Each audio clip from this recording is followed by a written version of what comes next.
Here's a stat that is gonna blow your mind for all of you thinking that it rains every single day in Seattle. Are you ready? All right, so today we're gonna be talking about one of my favorite topics, Seattle. Seattle is actually one of the things I get the most questions about from you guys, whether you're visiting and you need Seattle recommendations. I have a whole video on that. I will link in the eye down below, but I go through the best views, best things to see. So definitely check out that video if you're visiting Seattle and you need recommendations. But I wanted to make another video just geared more towards if you are considering moving to Seattle. There are positives and negatives to most places that you could potentially live. So I'm going to go through both sides of those and just some different things that I've noticed living here. I've been in Seattle for the past 5 years now. We're going to go through everything. I asked you guys on Twitter some specific topics that you would want me to talk about in this video, but we're going to go through the basics, cost of living, the best neighborhoods to move to, different things to do here, day trips, food, commute, traffic, literally everything. I have a giant list of notes on my phone here that I'm going to go through, so this is going to be a longer video. I'll have timestamps down below if you want to jump to a certain section that you're curious about. Seattle's just a special city to me because it's where I got my first internship out of college, my first job. A lot of growth has happened here in the last 5 years. When I first moved here, I was paying $500 in rent. There was 3 of us living in a 2-bedroom. I was living in a living room. I was making YouTube videos back then, so I actually have a room tour video of my first Seattle apartment if you want to see that. I didn't think I was going to be in Seattle for 5 years. I didn't think I would ever be in one city for 5 years. I love to move. I love experiencing new places. I've lived in the Middle East. I've lived in different parts of the West Coast, and Seattle is by far my favorite city. So this is something that I always find shocking that people don't really realize, but Seattle is one of the biggest tech cities. It is pretty easy to get a job here because there are some of the biggest companies in the world based in Seattle. Here's a few of them. We have Amazon, obviously. Amazon is based in Seattle and South Lake Union. It's very apparent here. People who grew up in Washington aren't super stoked about it because it's just changed a lot. It's obviously raised the price of living and there's way more people here, more traffic, everything like that. But Amazon is based here and they supply a lot of jobs to Seattle. Nordstrom headquarters are here. Boeing, Starbucks corporate is in Seattle. It's actually a beautiful building. You can go in there, pro tip, for lunch, even if you don't work there. They have like an amazing cafeteria with tons of different food. It's really good. Microsoft is based in Bellevue. A lot of people live in Seattle and commute to Bellevue for work. If you meet anyone like out in a restaurant or whatever, there's like a 90% chance they work at either Amazon or Microsoft. Alaska Airlines, T-Mobile, Costco, Expedia, Zillow. Because of Amazon, Microsoft, and then all the other companies and startups, Seattle has a huge startup scene. I find that it's a really good place if you're looking to start your career here, like after college. I am so glad I moved to Seattle because just the connections that I made and the people that I met, some of the most brilliant people and like top in their field end up in Seattle because they're recruited by these big companies or they're doing their own thing and like starting their own company. So as companies like Amazon have grown, obviously more people are moving to Seattle, the cost of living goes up. So let's talk about the cost of living because that's obviously a big thing that you need to know if you're thinking about moving to a city, depending on your budget, what you're willing to spend on rent every month, if you're looking to buy a house, whatever it is. So for some background, I rented in Seattle for 4 years and I've owned my place now for about a year. I'm going to speak more towards renting because I think that's probably what most people are wondering about. But I do have some stats on the current average rental price in Seattle. Zillow listed the average rental price in Seattle at $2,500 per month or about $2 per square foot of space. That seems a little bit high to me. Then a more current stat from Apartment List says the median rent for a 2-bedroom apartment in Seattle is $1,659. That's nearly $500 higher than the national median. So Seattle is expensive compared to other cities. It's definitely not cheap. If you want a cheaper city with a similar kind of vibe, I would say Portland. Go for Portland. It's definitely much more affordable to live in Portland than it is in Seattle, but you don't have the same kind of tech scene. It's a lot smaller. It's just a little bit different. I love Portland, but Seattle's definitely like the big brother. I'm just gonna be honest and tell you what I paid at each of my places about because I think that can be helpful to just give you a wider spectrum of what you can pay depending on what you need and want. So when I first moved to Seattle, like I said, we were living 3 of us in a 2-bedroom. So that was kind of not a normal situation, but I was paying, I think it was $550 or $600 a month because there were 3 of us. That was in Upper Queen Anne, and I had a roommate and we each had our own bedroom.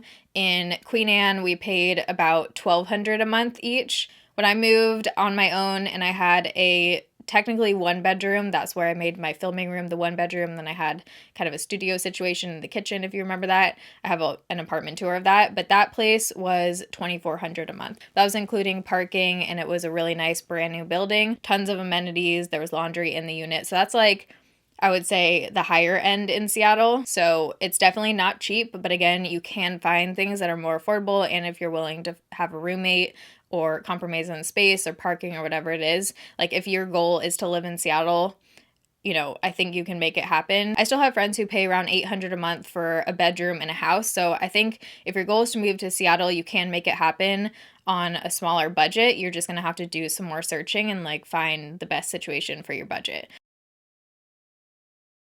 So I am like a serial, what would you even call it? I look on Zillow all of the time in other cities. I'm just really curious about not only living in other cities, as in like me personally moving there, but also just what the cost of living is, what you can buy a place for, the different neighborhoods. Like I just get really into that. So I find that when I'm starting to do research on a new city, one of the things that there's the least information about, but that's the most helpful, is learning about the different neighborhoods. You don't know where the heck to move or even to start looking when you're moving to a new city because you don't know like the vibe of each neighborhood. And Seattle is one of those cities that you can have a totally different experience, different vibe, different rent, like everything, depending on what neighborhood you end up in. Your commute could be twice as long or 3 times as long. You really have to know the neighborhoods of Seattle before you move here, especially if you're going to be commuting to work, because it can really make such a difference. And Seattle is not one of those cities where you can look at the mileage and say, okay, I'm only 1.5 miles from work. That means literally nothing. Example, I lived in Queen Anne for my first job, and my job was in Eastlake, which is basically about 1.5 miles, not even, but because you have to go through Mercer Street, which is like how you get onto the freeways from basically anywhere downtown or Queen Anne or whatever, because of that, I would get stuck on Mercer Street for literally 45 minutes in the morning. So mileage means nothing. Remember that. You basically have to look at the bus routes. Seattle doesn't have a great public transport system. It's getting better, but it's not great. If you're planning on biking to work, Seattle's a very bikeable city. They have bike paths on a lot of the main like commute stretches. Whoa, knocking things over.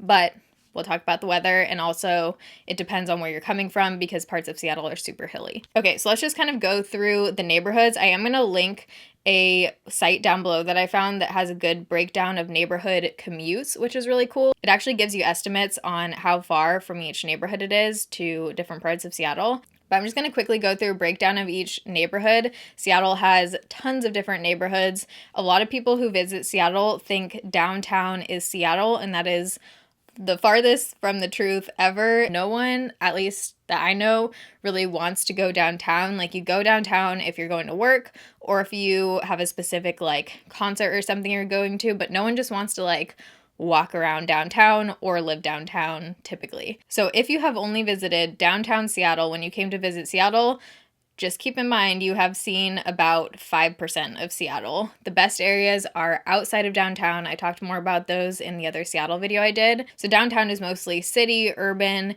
You definitely feel like you're downtown. I'm someone who likes being close to a city, but for a long period of time, I could never live downtown. Like, I don't like feeling like I'm living in a city. I like still feeling like I have a neighborhood and I can drive places and I don't feel like super overwhelmed. I like feeling like I'm living in a neighborhood. In Seattle, you get all of that. So I would say the most popular neighborhoods where people want to live are Capitol Hill, Ballard, Fremont, Lower Queen Anne, Green Lake. Those are kind of like the top. So I'm going to get into the downtowny ones first and then get into those. So basically downtown, as far as living, I would say only live downtown if you really love the downtown feel, if you want like a brand new skyrise kind of building, if you want to be, I don't know, close to Pike Place or something. Like, I don't really know why you would live downtown personally, so let's just move on. Capitol Hill. So Capitol Hill is kind of known as like the party going out area, but also there are some more like chill neighborhoods of Capitol Hill, but it's kind of funky. Capitol Hill in my mind is kind of like a little bit of a grungier Seattle. You still get like the city feel. It's not super neighborhoody, but it's also not like downtown. There are tons of good restaurants in Capitol Hill, super cute streets to walk around and shop.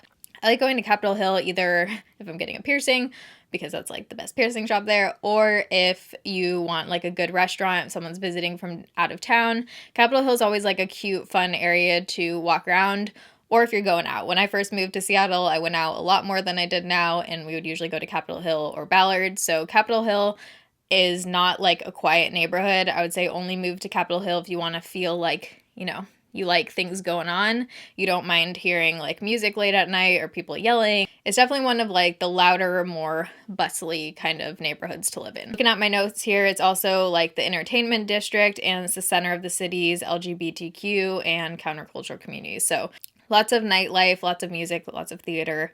It's an easy commute to downtown. That is a plus. So if you work downtown, Capitol Hill is a super easy commute. It backs right up to it. And it's kind of like the most centrally located neighborhood, depending on where you go, I guess. You know, it's easy to get to other places from Capitol Hill, so that is a bonus. Especially if you don't have a car, and we'll talk about that, like whether you need a car or not in Seattle. I do have a car. I've always had a car in Seattle, but I also have friends who don't have cars here, so I think you can kind of go either way. We'll get more to that. But if you don't have a car, Capitol Hill, there's trains now that go directly to U District, and it's on the central like bus line, so it's easy to get around. I'm getting kind of like the downtowny ones out of the way, but Pioneer Square and International District, again, I wouldn't live there.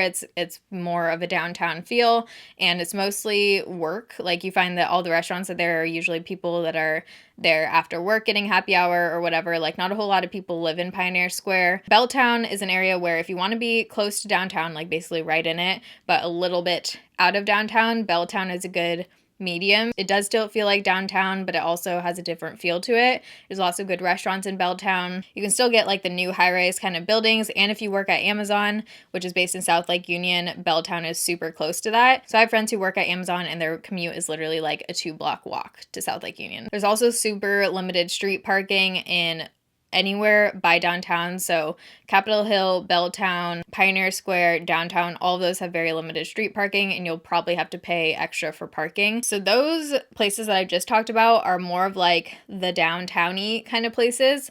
Now let's talk about the neighborhoods that I would say are most sought after, depending on what you like. These are the places that people really want to live in Seattle. Again, I like more of like a neighborhood feel. I want to be able to like walk to a coffee shop and not feel like I'm downtown and be close to the water. Those are like my kind of things. Seattle, by the way, if you're unaware, there's water everywhere. You can pretty much find water in almost every neighborhood that you're in. You'll be able to walk to water, whether it's walking to Lake Union, Lake Washington, the Sound, Golden Gardens Beach. Like there's water everywhere in Seattle. We're on lots of waterways. Because of that, we have lots of bridges, which doesn't help with traffic. I feel like I could make this whole video just on the neighborhood, so I'm going to try and like speed this up because I feel like we're probably already like 15 minutes in here. But Ballard and Fremont are probably the most kind of coveted areas outside of Capitol Hill where people want to live. Both of them are super cool, have like a funky kind of feel to them, tons of good coffee shops, restaurants. You don't feel like you're in a big city. It's more of like a neighborhood feel. You can walk or bike to the water, tons of stuff to do. By the way, all these are still in Seattle. Like all these are considered Seattle still. We just have so many different neighborhoods and areas. You can also find some reasonable rent in Fremont and Ballard, again, depending on like your building situation. But you just, again, have to really kind of plan where you live around your commute. Honestly, the traffic is that horrendous that you really do have to take into consideration your commute, because if you live in Ballard, it's one of the worst commutes, except if you can get on like a direct express bus line. Queen Anne, there's Upper Queen Anne and Lower Queen Anne. Lower Queen Anne kind of backs up right to like Belltown, downtown area, so that can be an easy commute if you are working in South Lake Union or downtown. Upper Queen Anne, you're on a top of a giant hill, so just make sure your car can make it up there, especially in the rain. Been there, done that. But I actually found that Upper Queen Anne was a perfect location for the things that I like to do because it was super close to Ballard and Fremont. You can literally walk to Ballard and Fremont, or you could just go down the hill and have a ton of restaurants in Lower Queen Anne. Queen Anne has its own little strip of like Trader Joe's, Safeway, coffee shops, restaurants. Like you have pretty much everything in Upper Queen Anne. Gyms, really pretty views. Cary Park is in Upper Queen Anne, but it's easy to get other places. So I really liked living in Upper Queen Anne when I was there. And I have a friend who's been in Upper Queen Anne this entire time. So she's been there for 5 years and she loves it. So I think Upper Queen Anne is kind of more known as like families, like new families. There are some friggin' mansions up there and like beautiful houses. But there's also apartment buildings and there's definitely still like a young people kind of vibe there. So I really like it for a neighborhood feel, but being super close to everything and having like killer views. U District, you basically only live if you're going to school at UW. No one really wants to live in U District after college because it's kind of like, it's just a college scene, which is great if you're going to school there. There's Wallingford, which is also a good area. It's kind of like similar to Fremont and you're still close to Green Lake. Green Lake is one of my favorite places. And shockingly, I had the best traffic situation when I lived in Green Lake, even though it's a little bit further north, because you can just hop on the 5 and you don't have to deal with all these side streets and like weird streets that get really blocked up. It actually is really easy to get downtown from Green Lake, even though the mileage, again, is further. Green Lake, I love. There's like always going to be a special place in my heart for Green Lake because that's where I moved on my own for the first time. Like I didn't have a roommate or anything. And it was just like, I loved everything about my apartment, living in Green Lake. I literally could walk 2 blocks and be at the water. Green Lake is like a 3.5 mile, 3 mile loop around. Super pretty lake. You can go in the water. People go like chill in tubes there in the summer and hang out. Green Lake gets packed in the summer. Like there's volleyball, football, super pretty park. And the actual little town of Green Lake, there's tons of little coffee shops. There's a PCC market, Starbucks, restaurants, sushi. Like you basically have everything right there. Safeway, really close. So if you're someone who's really wanting that like outdoorsy kind of feel and you want to still live in Seattle, I would say go with Green Lake because you're literally right at a lake. There are a couple other like neighborhoods like Magnolia, Madison Park, things like that I'm not really going to touch on because I feel like that's more for buying a house typically than like renting. You could totally rent in both of those areas, but they're just not as popular for like younger kind of rentals. But West Seattle is the other place you could live. So West Seattle, Alki is the most popular part of West Seattle. It's a beach. It's right on the water. It is beautiful. You have a full view of downtown Seattle. You can take the water taxi across. If you live downtown, there's a water taxi that you can take to commute to work. It's like a 10 or 15 minute boat ride. You can use your Orca card, the bus pass on it. And West Seattle is just beautiful. A lot of people come to West Seattle in the summer if they want like a sandy beach kind of thing. There's volleyball courts right on the beach. There's cute restaurants right on the water. Super cute area of Seattle if you want that beachier kind of feel. It almost feels like a beachy Southern California town, but still with Seattle vibes. Those are, I would say, the main neighborhoods. I'm not going to go into all of them because it would take literally an hour. You can always research, Mount Baker and some other surrounding areas if you need to go a little bit further outside of Seattle. Okay, so let's talk about meeting people because obviously when you move to a new city, a big part of that is finding like your new circle of friends and how easy it is to meet people. I have always had the mentality that it is what you make of it. So if you're going to go into a grocery store or into a bar or whatever and start talking to people, you're probably just going to meet people easier than if you didn't do that. Statistically speaking, you're probably going to have a higher chance if you're talking to people and being open than if you're not. However, when I moved to Seattle, I kept hearing about this thing called the Seattle freeze, which people have like different definitions of. Basically, I think people in Seattle can tend to come off a little bit cold because a lot of the people who live in Seattle, it's such a friggin' amazing city that a lot of people don't want to leave. So a lot of people who have grown up here, stayed here, went to school here, and they kind of just already have like their circle of friends. It can be hard to break in.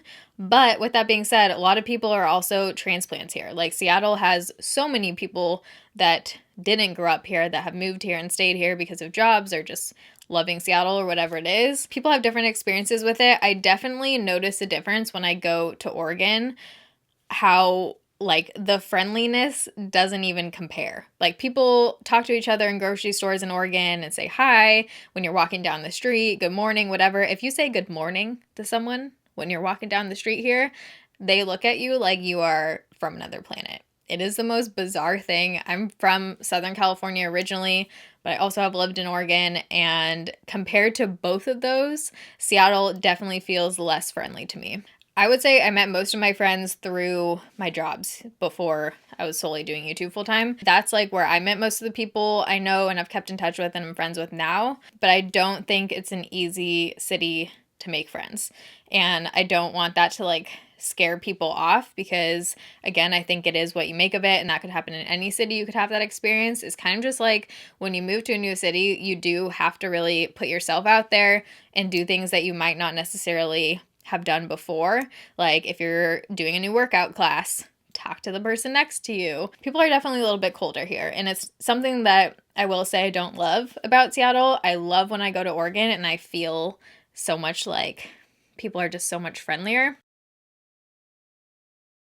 So on that note, let's talk about the dating scene in Seattle. I don't know. I mean, I've only basically been in the dating scene outside of college in Seattle, so my entire experience has been here, so I don't have a whole lot to compare it to like in other big cities. From what I hear, it's hard freaking everywhere. Like I have a friend in New York City who says that dating in New York City is the worst. Some people will say there's so many people, how could it be hard there? You have so many options. I think it just kind of depends. I was on all of the apps when I was dating. I've been with my current boyfriend for about a year and a half now. But before that, I had been single the entire time I was in Seattle. I dated people, but I wasn't in a relationship. And I just found that it was hard. And I think it's hard everywhere. So that could be like a whole other video. Let me know if you guys would want to hear more about that, like in a Shadow and Schmooze or something, just being single in a big city and like how my dating experience was. I feel like we don't need to get into it here, but I think it's hard in every city. So again, the dating scene here, I wouldn't say is like particularly worse or better. Pretty much everyone's on the apps. The only difference is that if you're in a bar with a girlfriend, guys don't come up to you. Or that's the experience I've had. I don't know what it is, but in other cities, I feel like they do. In Seattle, people don't like, they're not big on face-to-face interaction and confrontation or anything. So I think guys are just like a little bit more timid here, so they wouldn't like come up. I don't know. Let me know down below if you live in Seattle and you've had a different experience with that, because I could just have resting bitch face or something. Okay, hot topic. Do you need a car to live here? No. Some people don't have a car at all.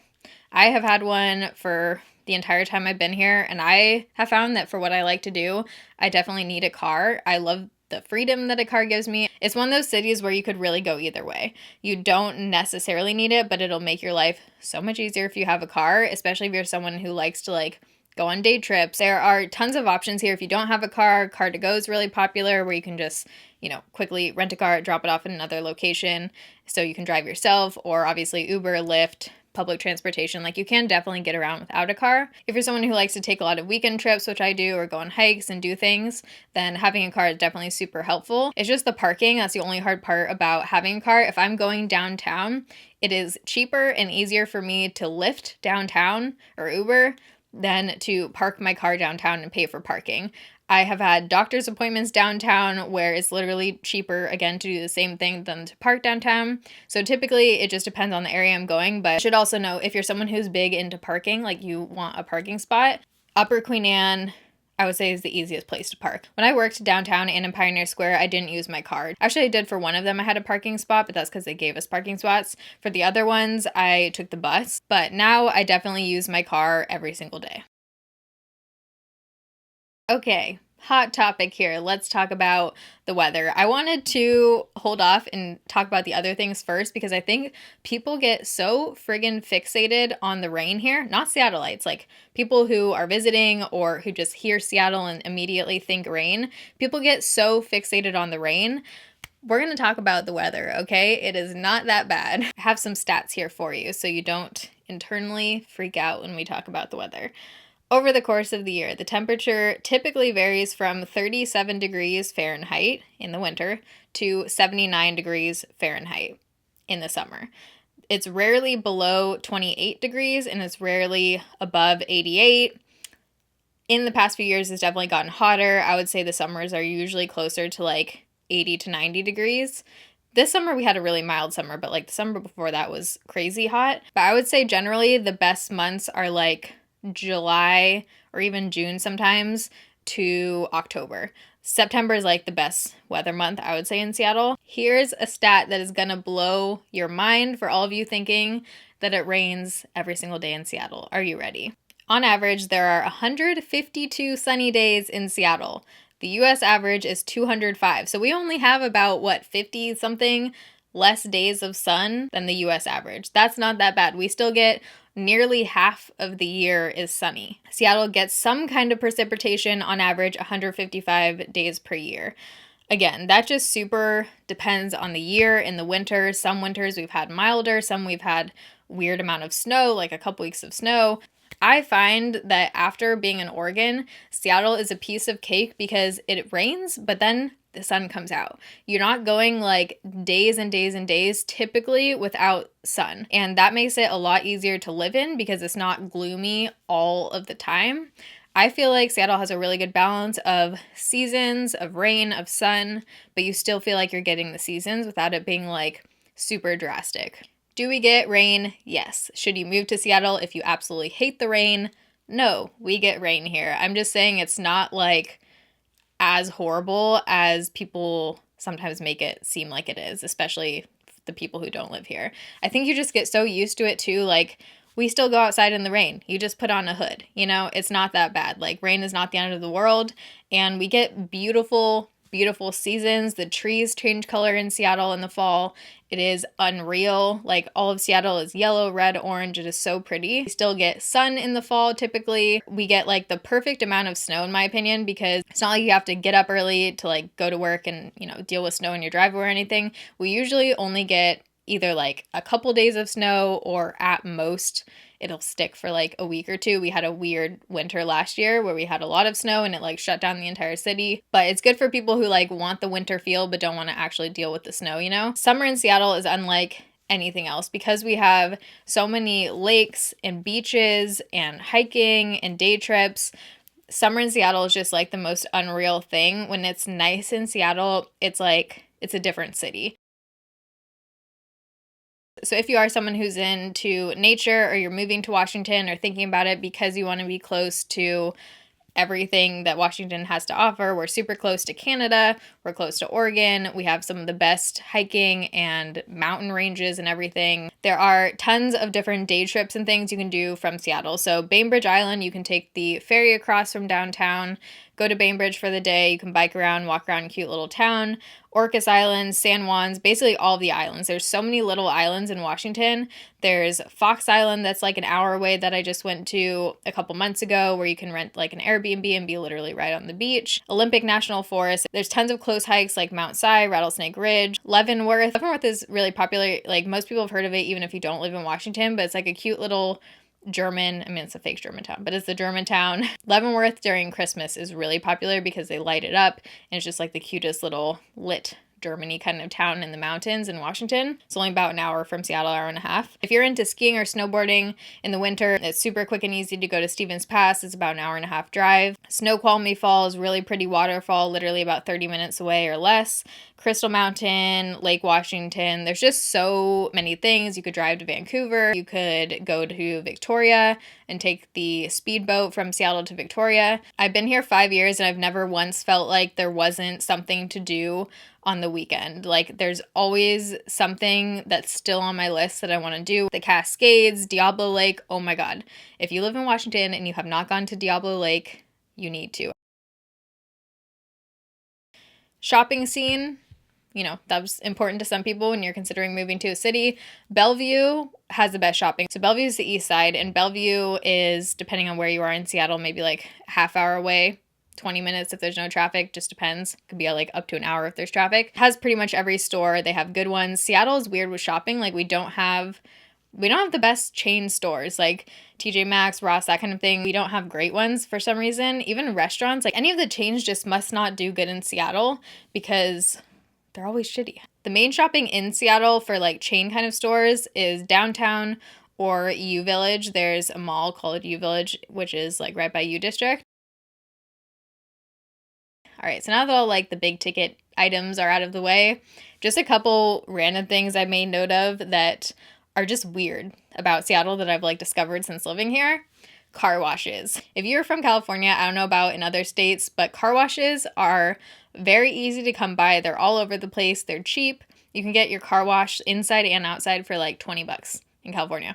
In Seattle, that is not the case. Car washes are like that one thing for me that I don't know why, but I just would so much rather pay someone to do the inside and outside of my car than to put like, you know, the quarters in, like do the vacuum yourself. I just feel like I can never get it as clean as they do.